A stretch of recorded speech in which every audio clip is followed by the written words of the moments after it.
Je pense qu'on peut commencer, Serge. Oui, mais là, j'attends le OK. Ah, OK. C'est toi qui me le donne ou c'est madame?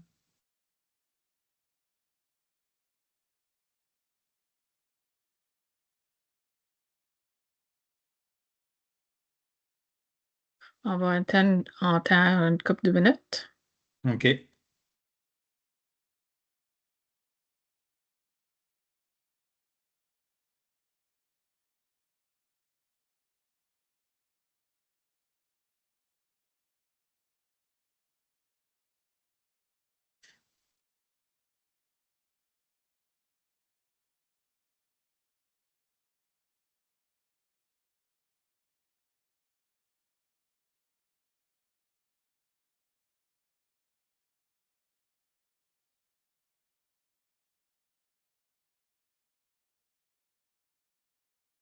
On va attendre une autre minute, voir s'il y a d'autres participants qui se joignent et puis ensuite, on va vous donner le signal, Serge.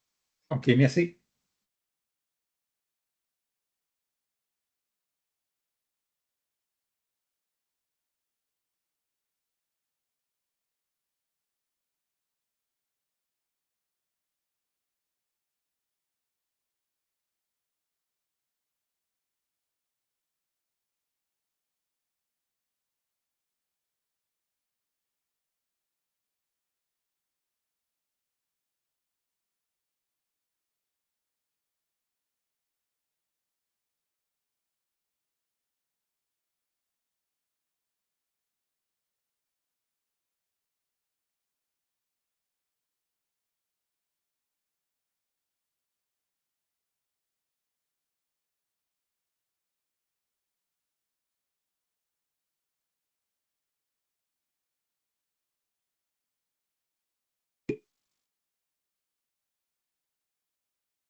Bonjour Serge, donc on vient de m'indiquer que tout va bien. On a aussi un expert, Galen, qui est avec nous, donc on va pouvoir répondre aussi à des questions à la fin du webinaire. Donc, je vous laisse la parole à toi et Robin. Merci. OK, merci. OK, merci. Bonjour tout le monde, je m'appelle Robin Cailly-Stevens et je suis un Algonquin de la communauté de Kitigan-Zibi. Je suis la présidente de l'Association nationale des agents de construction de Premières Nations et je vous souhaite la bienvenue à la webinaire aujourd'hui sur la qualité de l'intérieur dans le logement des Premières Nations. Je veux maintenant vous présenter notre présenteur, Serge Côté. Serge, je vous laisse la parole. Merci. Bienvenue et merci de votre présence. Je m'appelle Serge Côté, j'ai travaillé pendant 26 ans aux affaires municipales et 10 ans à la Société d'habitation du Québec. Maintenant, je suis chargé de cours au Cégep Garneau, où j'enseigne aux Premières Nations dans le domaine de la gestion de l'habitation. Avant de commencer, il convient de préciser que les terres sur lesquelles nous travaillons virtuellement font partie du territoire traditionnel des peuples autochtones. Même si nous venons de communautés différentes et d'origines différentes, nous sommes liés par les traditions, les valeurs, l'histoire de nos ancêtres. Veuillez prendre note un moment pour réfléchir aux bonnes choses de la terre et l'eau qui nous ont emportés.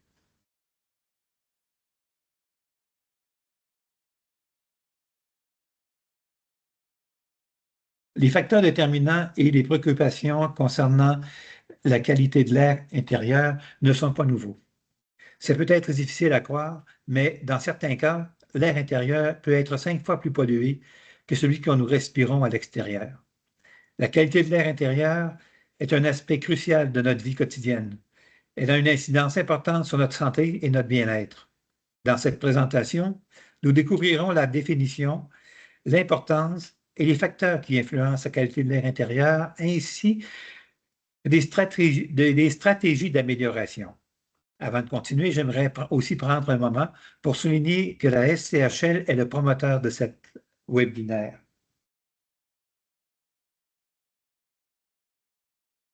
Donc, aujourd'hui, nous commencerons par une introduction de la qualité de l'air intérieur en détaillant sa définition, ses polluants qui nuisent souvent à celle-ci.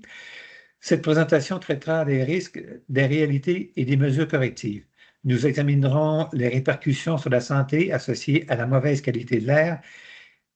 Puis, nous pencherons sur les méthodes d'évaluation de celle-ci. Nous discuterons aussi de diverses stratégies d'amélioration de la qualité de l'air et conclurons par un aperçu des règlements et des lignes directrices pertinentes. Mais avant d'aller plus loin, examinons l'infographie de la barre latérale. Comme vous pouvez le constater, le temps qu'on passe à l'intérieur, que ce soit à la maison ou au bureau ou ailleurs, c'est 90 de notre temps. Il y a 70 de notre temps qui est au domicile. Donc, si vous regardez ici le graphique à votre droite, vous allez voir qu'il est divisé en 3 colonnes. L'air, nourriture et l'eau. L'eau, voyez-vous, a seulement deux espaces, deux cases de prix, alors que la nourriture en a déjà un peu plus, mais l'air en a beaucoup plus. Ça va jusqu'à 4 à 5 fois plus d'air que d'eau. Donc, c'est important. Donc, l'importance de la qualité de l'air est essentielle pour la santé des gens. Ça a une répercussion sur la santé d'une mauvaise qualité de l'air. Il y a l'évaluation de la qualité de l'air, la stratégie pour améliorer la qualité de l'air que nous verrons un peu plus loin, et finalement, le règlement et lignes directrices. Il est essentiel de comprendre que la qualité de l'air peut, pour créer des milieux de vie et de travail sains. Dans cette section, nous aborderons également les clés qui définissent la qualité de l'air et son importance pour notre santé. Par conséquent, il est extrêmement important de comprendre et d'évaluer la qualité de l'air. Alors, une brève question se pose. Qu'est-ce qui se trouve sous votre évier de cuisine?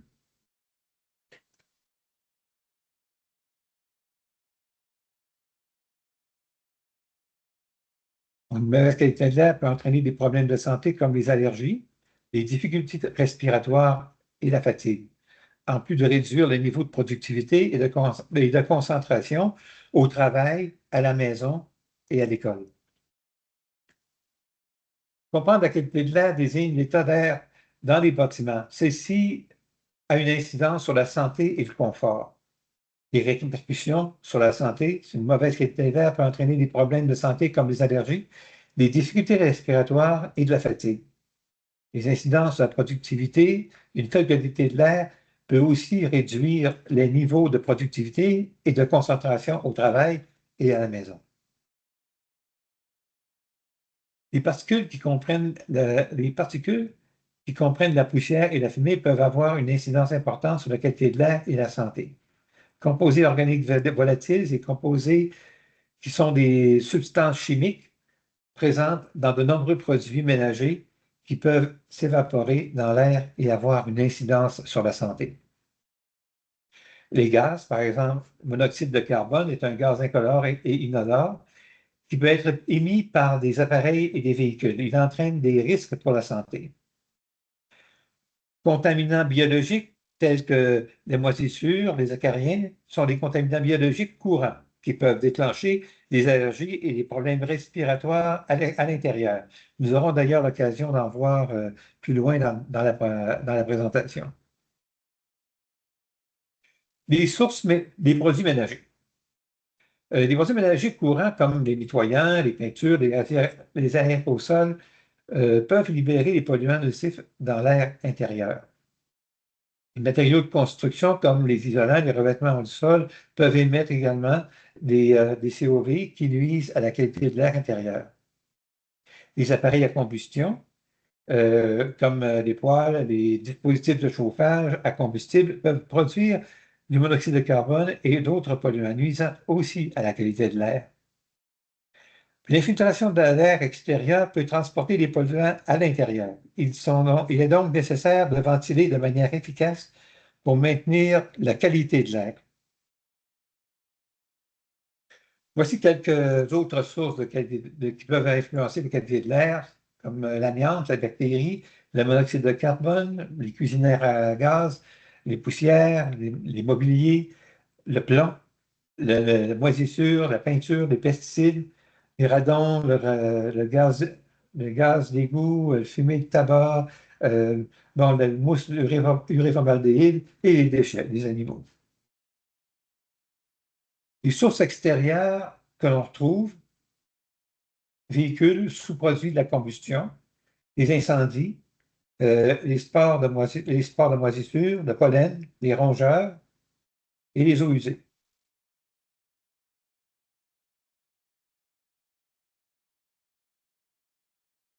Les signes, alors quelques exemples de signes visibles pouvons-nous rechercher et observer sur ces images. Vous voyez autour de la toilette toute la moisissure qui peut exister lorsqu'on ne prend pas soin de bien nettoyer le tour de la toilette. Même chose pour les tuiles, même chose pour le contour de bain, même chose pour un bas de garde-robe.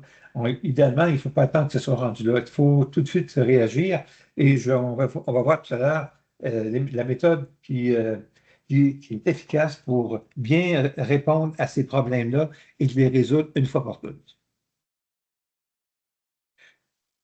Dans le contrôle de l'humidité et de la santé humaine, c'est très important de comprendre, ce qui va suivre. C'est qu'une zone optimale pour l'humidité se situe entre 40 et 60 %. Donc, vous pouvez voir ici les barres pour les bactéries est beaucoup plus large et plus elle avance du 40 %, plus la ligne est mince. Et c'est la même chose pour tous les autres. Et à l'inverse, lorsque l'augmentation de l'humidité relative augmente, eh bien, c'est la même chose qui se produit à l'inverse. Donc, idéalement, il faut avoir une zone optimale d'humidité relative entre 40 et 60 % à l'intérieur de la maison.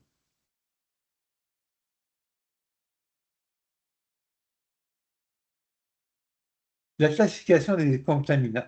Il y a deux classifications, biologiques et chimiques.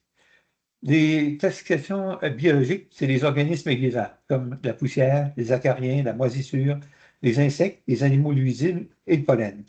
Alors que les classifications générales dans le domaine de la chimie ou des produits chimiques, la matière inanimée produisent des contaminations biologiques, gaz de combustion, gaz provenant de matériaux de construction, la fumée de tabac et la radon.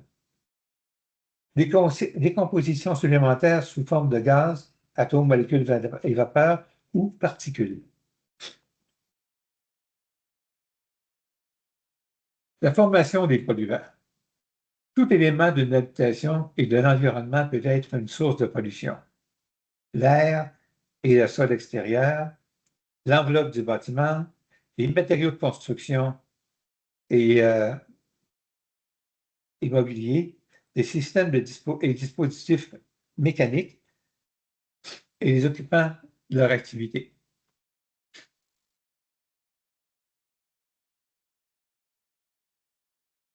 Nous allons voir maintenant les risques et les répercussions sur la santé d'une mauvaise qualité d'air. Les effets sur la santé, on en a vaguement discuté ou proposé au départ, mais on va aller dans plus. On va se concentrer plus sur ce qui s'en vient, c'est que les contaminants de l'air intérieur touchent les personnes de différentes manières. Il y a des allergènes, comme par exemple les pollens, les squames de chat et le lait, des irritants comme les yeux, le nez, la gorge, la peau, sensibilisateurs comme le formaldéhyde et les toxines comme les poisons. Il y a des niveaux élevés là-dedans. Hein? En général, là, 100 parties par million et personne n'éprouve de symptômes. C'est un niveau qui est trop élevé. Donc, il faut penser, par exemple, à un niveau plus intermédiaire. En général, là, entre 50 et 100 particules par million, c'est une concentration qui devrait être préoccupante, mais on ne doit surtout pas l'ignorer. Normalement, on ne devrait pas dépasser 50 parties par million, qui est la concentration maximale de monoxyde de carbone.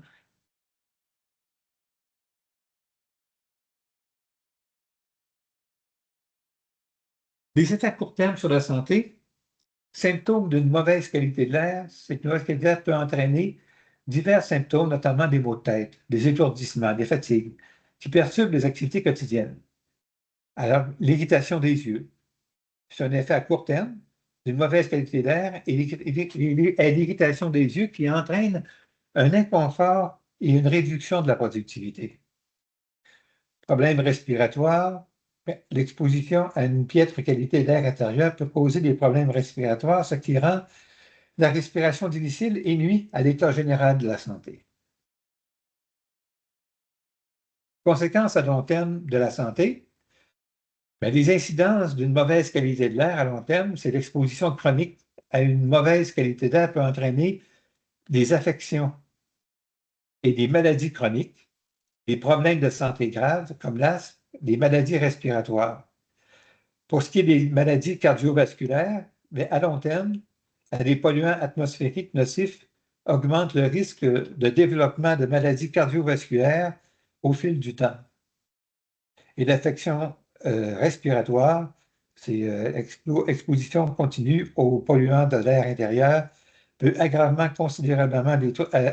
considérablement les troubles respiratoires. Et il faut que ça soit pris très au sérieux, ces éléments-là. Donc ici, vous allez voir une façon d'évaluer la qualité de l'air intérieur et comment gérer une plainte. Vous voyez dans le graphique au départ, bon, on fait une inspection guidée. Et ici, si on détecte quelque chose, on est capable de régler le cas en mettant en œuvre une solution. Après ça, le problème a-t-il été réglé, oui ou non? Puis la plainte a-t-elle cessé? C'est important parce que par la suite, si jamais ce que vous avez essayé, ça ne fonctionne pas, il faut reprendre le processus. Il faut repartir, il faut faire une enquête plus détaillée pour s'assurer qu'on n'a pas manqué quelque chose à travers l'inspection. Puis il faut assurer par la suite un suivi pour veiller à ce que le problème ne se reproduise pas. Donc, la personne qui vit dans cette maison-là, doit s'assurer de vous tenir au courant. Si jamais vous avez fait une inspection, vous avez détecté des choses, bien, c'est important que vous ayez un suivi avec eux. Si jamais ça persiste, à ce moment-là, il faut envisager d'engager un consultant pour vous aider.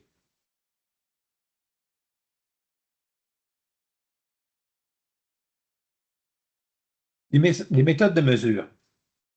Technique d'échantillonnage de l'air. L'échantillonnage de l'air, c'est une méthode courante. If any emission sites on site have been detected above 0.02 parts per million. Je me suis, il y a quelqu'un qui parle en même temps que moi, là. L'échantillonnage de l'air est une méthode couramment utilisée pour mesurer la concentration de polluants dans les environnements intérieurs afin d'assurer une atmosphère saine. Le test d'humidité, c'est un test d'humidité, sont essentiels pour évaluer la qualité d'air, car des taux d'humidité élevés peuvent entraîner l'apparition de moisissures et de problèmes de santé. Le matériel est spécialisé, comme les appareils de surveillance de qualité d'air, peut évaluer divers polluants intérieurs et contribuer à maintenir une qualité d'air saine.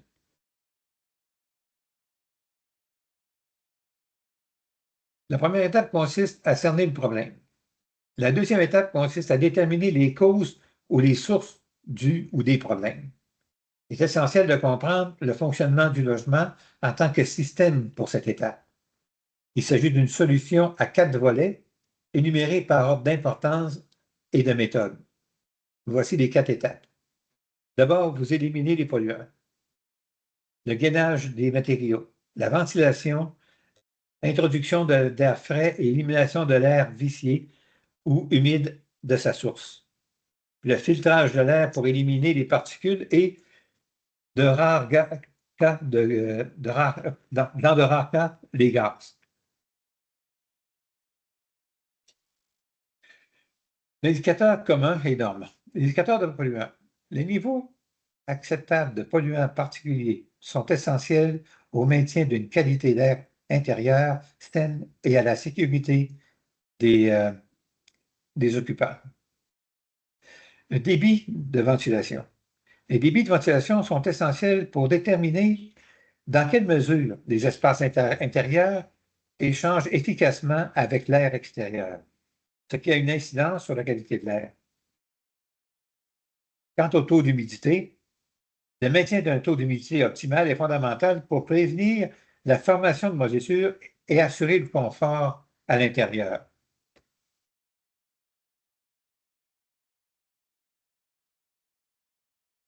Capteurs et outils de surveillance. La collecte de données en temps réel, les capteurs modernes fournissent des données en temps réel sur la qualité de l'air, ce qui permet une analyse et une intervention immédiate. Rappelez-vous que le processus qu'on a vu tout à l'heure, lorsqu'on entre dans une maison, on commence à faire l'inspection, on s'aperçoit qu'il y a quelque chose qui ne fonctionne pas. Alors, ce type d'appareil-là va vous permettre d'éliminer, de régler le problème s'il est réel, mais aussi en temps réel, mais aussi de dire, ben bon, c'est pas ce problème-là qu'on a, c'est un autre, et c'est comme ça que vous allez arriver à déterminer le diagnostic et puis par la suite trouver le bon remède, si je peux dire, ou la bonne méthode pour régler la situation. La gestion proactive, l'utilisation des outils de surveillance qui permettent une gestion proactive de la qualité de l'air intérieur, ce qui donne lieu à des milieux de vie plus sains. L'incidence sur la santé, c'est l'amélioration de la qualité de l'air intérieur grâce à une surveillance avancée a des répercussions positives sur la santé et le bien-être des occupants. C'est beaucoup plus agréable de vivre à ce moment-là. Des mesures correctives, stratégies pour améliorer la qualité de l'air intérieur. La stratégie pour améliorer la qualité de l'air intérieur. Pour améliorer efficacement la qualité de l'air intérieur, il faut cerner les problèmes et les sources, puis appliquer une solution à 4 volets, ce qu'on a vu tout à l'heure, à savoir l'élimination des polluants, le gainage des matériaux, la ventilation pour éliminer l'humidité et les polluants, et finalement, la filtration de l'air. Le contrôle à la source est plus efficace que la ventilation seule. Alors, c'est toujours plus efficace d'aller directement à la source et de régler le problème que de se fier à un système de ventilation.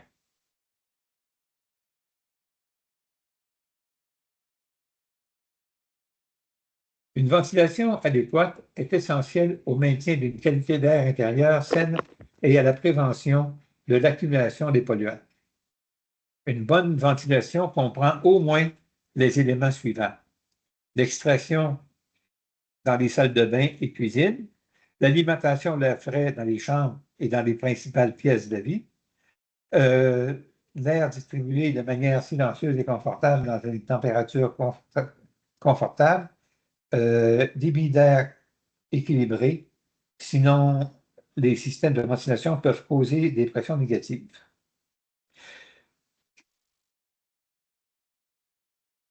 Donc, vous avez un graphique à votre gauche qui explique la ventilation naturelle, les systèmes mécaniques, puis la technique de renouvellement de l'air. Donc, la ventilation naturelle utilise l'air extérieur pour améliorer la qualité de l'air intérieur grâce à des ouvertures comme les portes et fenêtres. Alors qu'un système mécanique, c'est un système de ventilation mécanique, y compris les ventilateurs et le chauffage. La ventilation et la climatisation contrôlent efficacement la qualité de l'air en faisant circuler l'air. Alors que la technique de renouvellement de l'air, c'est une méthode de renouvellement de l'air tant passive qu'active, contribue à diluer les polluants intérieurs et à améliorer la qualité de l'air. Donc, le graphique de gauche vous explique bien toutes les sorties et les entrées d'air qui peuvent arriver.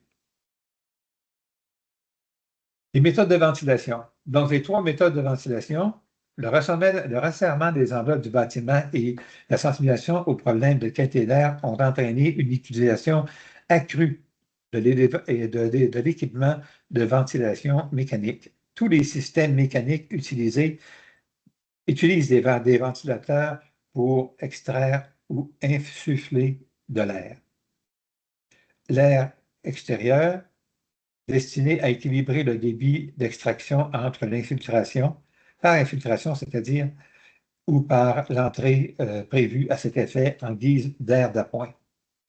Donc, vous pouvez voir dans votre tableau d'à côté, on vous donne de droite, on vous donne les 3 méthodes de ventilation. On les explique de façon plus graphique. Vous avez l'extraction seulement. Vous avez l'alimentation seulement, donc les ventilateurs et les fuites d'air. Et vous avez finalement les ventilateurs qui entrent et qui sortent. Exigences en matière de ventilation. Dans quelle mesure un logement a-t-il besoin d'être ventilé? Tout dépend de la taille et la disposition de l'isolation, du climat et du niveau de qualité intérieure qu'on cherche. On a un tableau ici du Code national du bâtiment, ventilateur d'extraction. Ça se calcule soit par litre seconde ou par pied cube minute. Donc, on voit ici, par exemple, que dans une maison, si on prend une maison de trois chambres à coucher, bien, on a besoin d'avoir une qualité, un ventilateur qui va extraire cette quantité-là en rouge, là, en termes de litres par seconde, ou en noir ici, pour le nombre de pieds cubes par minute. Les ventilateurs de libération de chaleur contrôlent l'excès d'humidité causant la condensation et les odeurs, en plus de réduire les polluants de l'air intérieur qui contribuent à l'asthme, aux allergies et aux problèmes respiratoires. Le VRC transfère l'énergie thermique de l'air vicié à l'air d'admissible frais. Ils sont plus sûrs, plus silencieux et 80% plus efficaces que le simple fait d'activer un ventilateur de salle de bain ou d'ouvrir des fenêtres. L'humidité, un taux d'humidité élevé peut favoriser la formation de moisissures et de bactéries qui ont une incidence négative sur la qualité de l'air. On a vu tout à l'heure le tableau que je vous ai montré où la bande partait de l'arc et finissait comme une pointe de flèche dans le milieu, où on indiquait très visiblement qu'entre 40 et 60% de taux d'humidité était le taux d'humidité idéal. Alors, si ça va plus haut, à ce moment-là, les bactéries puis la moisissure peut se reproduire plus rapidement. Il y a un entretien insuffisant aussi. Des systèmes de chauffage, de ventilation, de climatisation mal entretenus, ainsi que des pratiques de nettoyage inadéquats peuvent entraîner l'accumulation de polluants. Donc, vous avez à gauche un schéma de composants de ventilateur de récupération de chaleur. Et là, on a un échangeur central. Donc, vous voyez, ici, on a dans l'image de droite, vous avez le filtre. Donc, ce qui est important, dans un premier temps, si on doit travailler de façon sécuritaire. Donc, éteignez le VRC, l'appareil, puis débranchez-le. Vous récupérez le filtre en tirant dessus. Et par la suite, un coup que vous l'avez retiré, vous nettoyez le filtre en passant un aspirateur, puis en le trempant dans l'eau tiède avec un savon à vaisselle. Vous laissez tremper quelques heures. Après cette étape-là, vous le rincez. C'est bien important. Et vous le laissez sécher. Un coup ces étapes-là sont faites, vous réinsérez l'élément central et vous remettez en marche le VCR et vous branchez. Donc, ce qui est important de suivre toutes ces étapes-là de façon ordonnée. Il peut y avoir un accident pourrait se produire. Un accident pourrait se produire. Purificateurs d'air et système de filtration. L'importance des purificateurs d'air. Les purificateurs d'air jouent un rôle crucial dans l'amélioration de la qualité d'air en réduisant les polluants nocifs et les allergènes.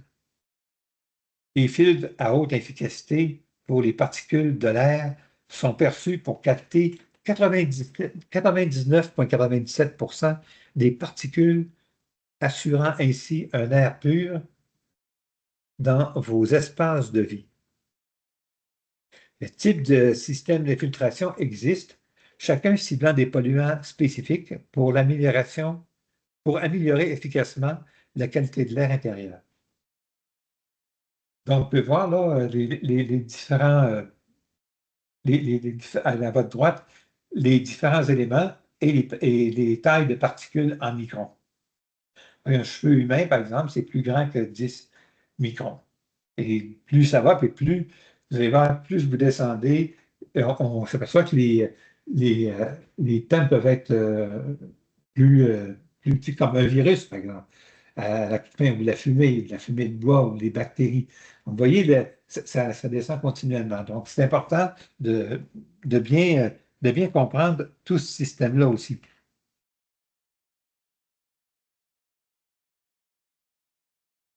Bon, réduction des sources de pollution intérieure.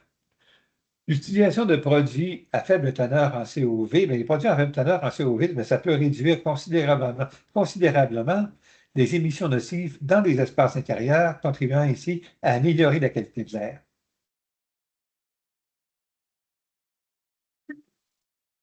Un nettoyage régulier aide à éliminer la poussière, la moisissure, les allergènes, qui participent grandement à la pollution intérieure. Éviter de fumer à l'intérieur, il est certain que le tabagisme à l'intérieur ajoute des polluants nocifs dans l'air. Il est donc essentiel de maintenir un environnement sans fumée pour une meilleure santé. Ici, vous allez voir ici une habitation bien isolée et qu'une série de ventilateurs d'extraction muraux intégrés sont installés. Cela peut entraîner une dépressurisation et le refoulement de CO, c'est-à-dire dans la maison. Donc ici, ces informations-là, vous allez les retrouver ici sur l'appareil et ici. Donc, vous avez l'installation d'un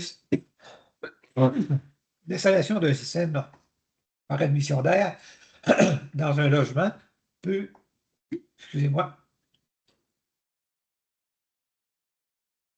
étanche entraîne une augmentation de l'humidité dans la structure. Une ventilation insuffisante entraîne une accumulation de polluants dans l'air. Dans les logements neufs, les mobiliers, les revêtements de sol et les matériaux de construction dégagent du formaldéhyde. Règlement et lignes directrices. Les normes relatives à la qualité de l'air intérieur. Les règlements gouvernementaux établissent les normes essentielles pour maintenir la qualité de l'air intérieur et assurer un environnement plus sûr pour les occupants. Protection de la santé publique, ben, ces règlements plutôt visent à protéger la santé publique en réduisant au minimum des polluants nocifs et en assurant la pureté de l'air dans les espaces intérieurs. Vous avez un exemple, lorsque vous allez, par exemple, si vous travaillez dans un grand bureau, et puis vous arrivez au bureau, toutes les fois que vous arrivez au bureau, après 1 heure ou 2, vous commencez à avoir mal à la tête, bien, c'est pas normal. Donc, dans ces cas-là, il faut réagir. Les pratiques de construction et gestion. Les normes guident de la conception des bâtiments et les efforts de gestion de la qualité de l'air pour améliorer les conditions de vie et le travail. Les pratiques exemplaires du secteur. L'importance, là, le maintien de la qualité de l'air intérieur est essentiel à la santé et au bien-être. Il influe également sur la productivité et le niveau de confort. Les lignes directrices en matière de ventilation, c'est essentiel pour assurer la circulation d'air frais et réduire efficacement les polluants intérieurs. Cette gestion des polluants aide à réduire au minimum les substances nocives dans l'air. L'évaluation régulière de la qualité d'air garantit la conformité aux normes et détermine les points à améliorer.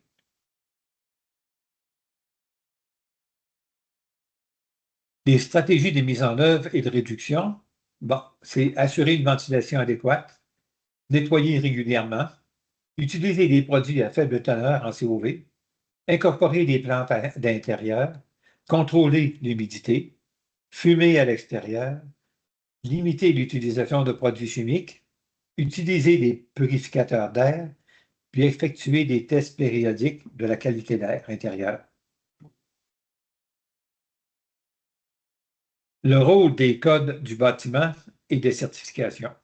Les codes de bâtiment intègrent des normes en matière de qualité d'air intérieur, ce qui assure un environnement sûr et sain pour les occupants. Les avantages liés à la conformité. La conformité au code de bâtiment améliore la sécurité et le bien-être en assurant une bonne ventilation et une bonne qualité de l'air. La conception et l'entretien, cette conception-là, une conception adéquate et un entretien régulier sont essentiels pour maintenir la qualité de l'air intérieur conformément au code. Et vous avez ici à votre droite des livres, des documents bien documentés, faits par le Code national du bâtiment, faits aussi par Santé Canada et l'organisme ASHRAE.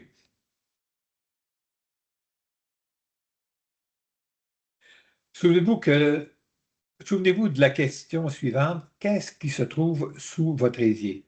La première diapositive que je vous ai montrée. Donc, il faut prendre soin de regarder qu'est-ce qu'on achète et voir l'importance que... C'est quoi le produit, c'est quoi les effets nocifs pour la santé sur ce produit-là?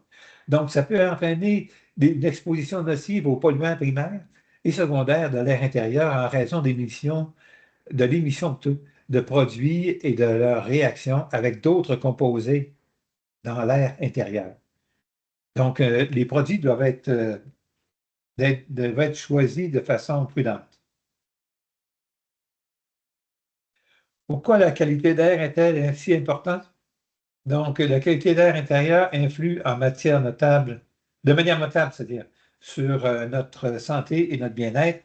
Il est donc essentiel d'établir l'ordre des priorités des améliorations. Détermination des polluants. Il est essentiel de connaître les polluants et leurs sources pour s'attaquer efficacement aux problèmes de la qualité de l'air intérieur. Les stratégies d'amélioration, je vous en ai parlé tout à l'heure, c'est la mise en œuvre de stratégies efficaces pour améliorer considérablement la qualité de l'air intérieur et, par conséquent, offrir des environnements plus sûrs. Ici, vous avez un diagramme qui vous permet de comprendre la qualité de l'air intérieur, la ventilation, l'environnement intérieur, sol, occupant, activité, les grandes boîtes que l'on voit. remarquez que les flèches en rouge, c'est des problèmes de santé qui peuvent apparaître si toutes les étapes en bleu n'ont pas été respectées. Donc, on va surtout regarder le côté de l'incidence sur la santé, là. Irritation, symptômes respiratoires, fatigue, difficulté à se concentrer, des maux de tête, sont tous des éléments qui, si normalement vous avez ce genre de problème-là, ou les occupants ont ce genre de problème-là, mais c'est important de faire le diagnostic, d'aller chercher, de trouver le problème à l'intérieur de la maison. Les maladies potentielles, ben, il y a l'asthme, hein, une maladie cardiovasculaire, la pneumophatique chronique, les infections respiratoires, la toxicité aiguë, sont tous des éléments qui peuvent être Yeah, gérer okay. Yep, thank you. Okay. la chose. Ils peuvent gérer la. Donc, toutes les flèches bleues, là, on comprend là, que c'est ce qui peut arriver, c'est ce qu'il faut traiter continuellement pour éviter que les flèches en rouge viennent s'installer dans notre quotidien. Quelques ressources sur la qualité de l'air. Il y a Santé Canada, ventilation et le milieu de l'air intérieur. Il y a sur YouTube, il y a une capsule. Qualité de l'air et santé, ressources de sensibilisation. Et il y a la qualité de l'air intérieur, généralité. Vous avez toutes ces informations-là ici dans la dernière diapositive où vous avez, où c'est détaillé, là. Vous avez plus d'informations, là. Si vous avez des questions, vous pouvez les écrire et nous y répondrons le plus rapidement possible. Merci beaucoup, Serge. C'était une session très informative. On accueille les questions maintenant. On a aussi Galant qui est avec nous pour les répondre. Vous pouvez utiliser l'option pour le clavardage de questions et réponses. Mais avant de débuter avec les questions, je veux juste quelques précisions. Vous avez peut-être remarqué qu'il y a eu un petit problème technique au tout début de la présentation. On veut rassurer tous que la présentation ainsi que l'enregistrement sera envoyé à tous ceux qui se sont enregistrés. On accueille aussi vos questions jusqu'au 1er octobre et on vous encourage aussi de répondre à un sondage. Je vais mettre le lien sous peu. Mais je vais commencer avec la première question. Serge ou Galant, au tout début de la présentation, vous avez indiqué qu'en moyenne, les polluants sont 5 fois le facteur qui sont acceptables. Je me demandais si avez-vous observé certains facteurs ou environnements ou types d'habitation où le facteur est plus élevé? Mais ça dépend. Vas-y, Serge, je vais te laisser Non, vas-y, commencer. Kevin, vas-y. Ben, c'est sûr, des maisons où est-ce qu'il y a des fumeurs sont toujours plus susceptibles d'avoir des problèmes en termes de contamination chimique ainsi que la poussière qui sont produits par le fumage, la consommation des produits de tabac et d'autres. Ouais, également, des maisons avec beaucoup de plantes ou beaucoup d'animaux dedans sont aussi susceptibles d'avoir plus de polluants de nature organique dans l'air. Ce n'est pas nécessairement toujours un problème, mais si ce n'est pas bien géré, ça peut devenir un. Puis à part ça, ceux qui sont moins souvent nettoyés, etc., le taux de poussière va être plus élevé dans la maison. Puis ceux d'ancienne génération qui contiennent des produits genre de l'amiante, plomb, des affaires de même, c'est sûr qu'il y a des tendances d'avoir des pourcentages, pas nécessairement dangereux, mais plus élevés de certains types de contaminants que des maisons plus récentes qui ont des matériaux moins susceptibles d'avoir des produits fiables, etc., qui se propagent dans l'air. Merci, Kevin. Et j'ajouterais une précision. Ça peut arriver parfois qu'on a une pollution qui est qui est comme ciblée. Par exemple, un feu de forêt. Si à ce moment-là, ça nécessite du déplacement, c'est vraiment intense. Puis, ça affecte non seulement la qualité de l'air intérieur de la bâtisse, mais de la maison, c'est-à-dire, mais ça influence les municipalités autour. Puis ça peut même, on a vu encore cet été les feux de forêt qu'il y a eu dans l'Abitibi, pas en Abitibi, mais en Alberta, Saskatchewan. La ville de Montréal, une journée, il y a eu quelques jours où c'était la ville la plus polluée au monde. Donc, ça a un effet, ça. Il ne faut jamais sous-estimer les catastrophes naturelles ou les influences externes d'une maison. Mais ce que les Guérin dit, c'est extraordinaire, c'est exactement ce qui se passe. Tout doit être nettoyé, tout doit être vérifié régulièrement. C'est bon point, merci Serge, merci Galant. Donc, être conforme, c'est aussi important, mais il faut aussi se rappeler que l'environnement joue un gros rôle. L'autre question que j'ai aussi eue, c'est que vous avez montré plutôt les signes visibles des contaminants et puis ça semblait être des photos plus à l'intérieur, tu sais, le bain, la toilette, les lavabos, etc. Oui. Avez-vous des exemples où est-ce qu'on peut remarquer facilement les contaminants à l'extérieur de la maison ou de l'unité?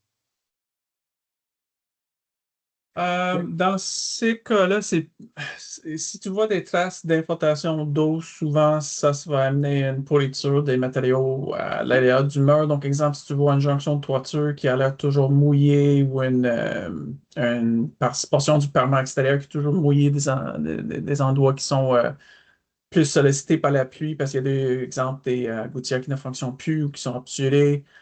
C'est sûr que c'est plus à risque d'avoir des matériaux moisis en arrière. Autre que ça, il y a des choses comme le radon qui sont invisibles, qui peuvent affecter le qualité d'air intérieur. Il y a des kits de testage de dépistage, je veux dire, qui peuvent être achetés puis installés dans les sous-sols pour collecter des données sur les taux de radon pour juste s'assurer qu'il n'y a pas de problème. Et plus important, peut-être, c'est le monoxyde de carbone, qui est un gaz qui produit lors de la combustion avec des hydrocarbures. Puis ça peut être une gros risque. Donc, un détecteur de CO, monoxyde de carbone, est toujours une bonne idée dans la maison. S'il y a une fournaise, je dois dire. Et c'est bien. Puis on s'aperçoit aussi que, par exemple, que tout ce qui touche le côté livraison dans une maison, bien, ça vient de l'extérieur. Et ça peut influencer. Parce que, la personne marche avec des bottes, il rentre dans la maison, il dépose un bois qui était entreposé dans une épicerie ou quelque part. Donc, il peut avoir aussi des effets de ces événements-là extérieurs. Excellent, merci pour l'information. Je vois ici qu'il y a un monsieur Serge qui a aussi sa main levée. Serge, je vais vous laisser la parole. Oui, ben, c'est juste te dire que moi, je m'étais inscrit, là, ça doit faire 2 semaines. Il y a d'autres personnes qui s'étaient inscrites aussi, puis ils ne voyaient pas le lien, c'était pas dans notre calendrier. Ça a été compliqué de se connecter. Puis là, il y a encore quelqu'un qui vient de m'écrire, là, peut-être 5 minutes, pour me dire qu'elle n'a pas participé à la réunion à cause de ça. On va-tu pouvoir avoir, ben, tantôt vous avez dit on pourrait avoir l'enregistrement, mais on peut-tu avoir le PowerPoint aussi? Oui, absolument. On va vous envoyer ça d'ici demain, fin de journée. Ma collègue m'a informé que oui, effectivement, ils reconnaissent le problème technique et puis ils en sont désolés, mais bien sûr, ils vont vous envoyer ça. Puis vous allez avoir plus de temps aussi pour soumettre vos questions jusqu'au 1er octobre après que vous avez écouté la session enregistrée. Mais merci de l'avoir soulevé, je l'apprécie beaucoup. Bienvenue. Merci, Serge. Je ne vois pas aucune autre question. Ah oui, Jean-François Samuel, comment doit-on nettoyer le noyau central d'un échangeur d'air? Aspirateur seulement. Faut toujours se référer au manuel du manufacturier, juste pour être certain. Typiquement, c'est soit l'air comprimé à bas pression ou à moyenne pression, mettons, pas trop puissant, là, ou avec l'aspirateur comme ShopVac, quelque chose de même. Mais ça se peut qu'il y en a d'autres produits, comme il y en a avec des filtres HEPA, des fois qui demandent un emplacement du filtre, qui le pré-filtre en même temps nettoyer le corps, puis différentes choses de même. Donc, c'est juste à vérifier, mais souvent, c'est à l'air soit tiré ou poussé d'une façon ou l'autre. Mais juste fais attention avec le manuel d'opération. Oui, exactement. Puis aussi, chaque machine a ses procédures. Donc, celui qu'on a présenté tout à l'heure, c'est un cas, mais il y en a d'autres types de machines, ça peut être un peu différent. Donc, c'est juste lorsqu'on achète, on décide d'installer ce genre d'équipement chez nous, bien sûr, de bien s'assurer de bien comprendre tous les éléments du fabricant, toutes les nuances, et de s'informer auprès de l'endroit où on a acheté l'appareil. Merci beaucoup.